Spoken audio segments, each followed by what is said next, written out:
Hey, what's going on, everybody? Welcome back to the channel. Today, we got to talk about hollow body frogs and fishing over thick grass mats because it's that time of year.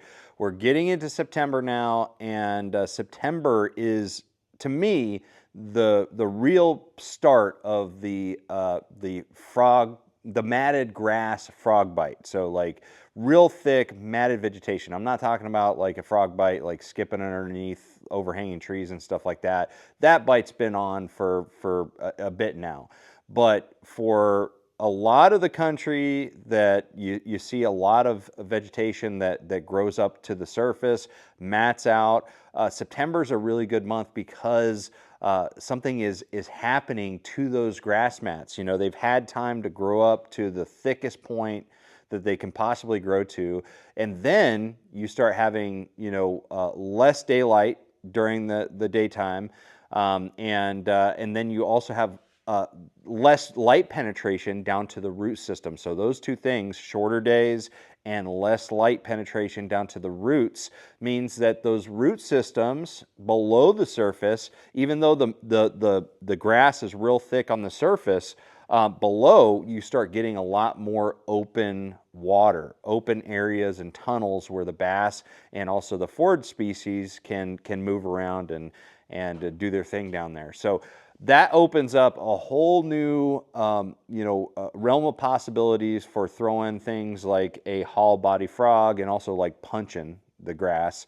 And so that's why September is a really, really big deal. You also start getting cooler nights, which I think turns on the frog bite and things like that. But what I wanted to talk about today was more specifically about the type of hollow body frogs that you want to use for really, really dense grass mats. Because although you can use pretty much any hollow body frog for fishing grass mats, there's definitely some that tend to outperform others in this type of scenario. So I'm going to show you a couple frogs that I really like. Okay. These are really the two that I reach for the most when it comes to fishing heavy grass mats. And I'm going to show you some other ones that I don't think are as good of a choice for specifically grass mats. They may be very, very good walking frogs, like in more open water situations and light cover, but not as good for heavy grass mats. So, all right, so let's dive right into it. So these two frogs right here are overall my favorite frogs for heavy grass mats. One is a snag-proof frog. We'll put the exact model and everything, a link to both of these frogs, all of them that we're talking about, in the description below, so check those out. But you got the snag-proof frog, and you've got the Swamp Lord from Berkeley. These are two of my absolute favorites for fishing over thick grass mats, especially if you got a little bit of cheese, that algae that's growing on top of that hydrilla or milfoil.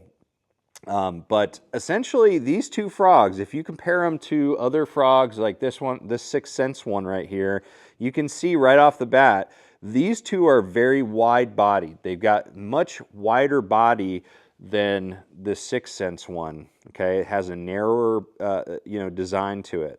Okay, I like to have a wider body frog for fishing over mats. And the reason for that is I want as much mat displacement as possible. I want a wider body, that can facilitate, just a heavier build overall.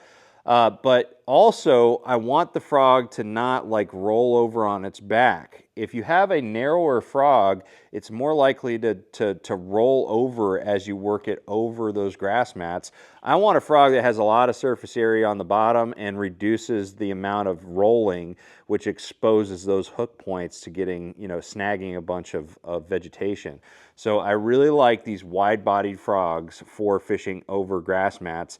And one of the things that I'll do, because I always want my frog to make an indentation on whatever grass mat I'm fishing. If I'm fishing a real thin grass mat that's maybe a little bit more like junk mat, like pieces of vegetation that have been blown into an area, you may not need to add any additional weight. This may be, right out of the pack might be plenty of weight. But a lot of times, if you're fishing really thick grass mats, you can take these BBs, you know, just regular BBs that you'd shoot with a Daisy, you know, BB gun, and I would, you know, insert those in any way I can, but usually through the little leg opening here. Insert those in there. That creates a little bit of rattle, but it also adds weight. You know, with a frog fished on the mat, you know, I don't care if my mat frog sinks in open water. I'm not fishing it in open water. I'm fishing it over grass mats. So I want it to depress that mat to create that nice little frog trail that you see in that mat. So the thicker the mat, the more I want this to be weighted down to kind of depress on that mat overall. So yeah, and then the third thing that is really important to me with a matted grass frog is, of course, the hooks. The hooks have to be super strong. The Snag Proof have some interesting hooks. I'm not going to say that they're my favorite hook point, but they also tend to really kind of like, they kind of like swoop in. They kind of got that like eagle claw look to them, and they kind of caress the contours of the frog pretty well. So they do kind of you know, keep snag free pretty well. I'm not saying that it's really any better than the Swamp Lord, but I'm just, you know, I think that's what they were going for, is that kind of like you know, eagle claw design that kind of swoops into the frog to keep it from snagging. But really, it's not about the point. It's the point isn't the point. It's all about the thickness of the wire that the hook is made out of. And these two hooks, you can see, have some major heavy gauge wire. These are some beasts of hooks. They're like gaffs. So that's the reason. That's another reason why I like these two frogs, is that those hooks are just not going to bend out. Something else in your tackle is going to fail before these end up bending out. Which is really important because you're using like 65-pound braid. I like to use Seaguar Tactics because it has that rough kind of texture to it. Cuts through the grass really easily, especially on a long cast. But having good, thick hooks is really important. You look at some other you know, hook options. Most frogs have good, you know, thick hooks on them. So this isn't like a major issue. But there's some frogs that don't have as thick of hooks in them. So you just got to be aware of that. You know, it can't be one of those frogs that has you know, a thinner gauge wire that the hook is made out of.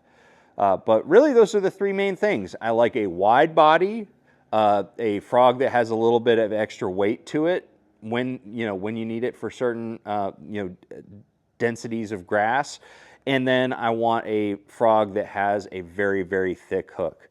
Now, these qualities may not be the optimal qualities for, you know, fishing a frog in open water. You know, something like this 6th Sense hook or frog. This is a really good walking frog, but it's not my first choice for fishing over matted grass. It does the walking thing really well, but I think that there's other frogs that do better when it comes to, you know, the matted grass game. Another thing that I point out, you know, we talked about how the width, but also you want to look at not only the width, but also like the shape. You know, if it's more of a keeled bottom, like I'll show you this one. So this one has a keeled bottom. It's more triangular.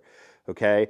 That's not necessarily what I want, because again, if you hit a really thick spot in the grass mat, it's going to want to like roll on its side and maybe even roll onto its back, and those hooks can start snagging the algae and stuff, really irritating you. I like a flatter bottom.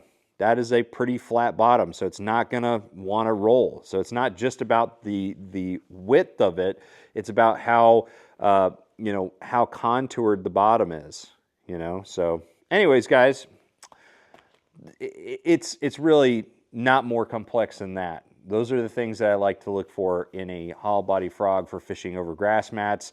Oh, and the last thing I need to mention, there's really 3 colors that you want to fish with a hollow body frog on grass mats, and I'll show you these. So the first one is black. The next one is black. And the third one is black.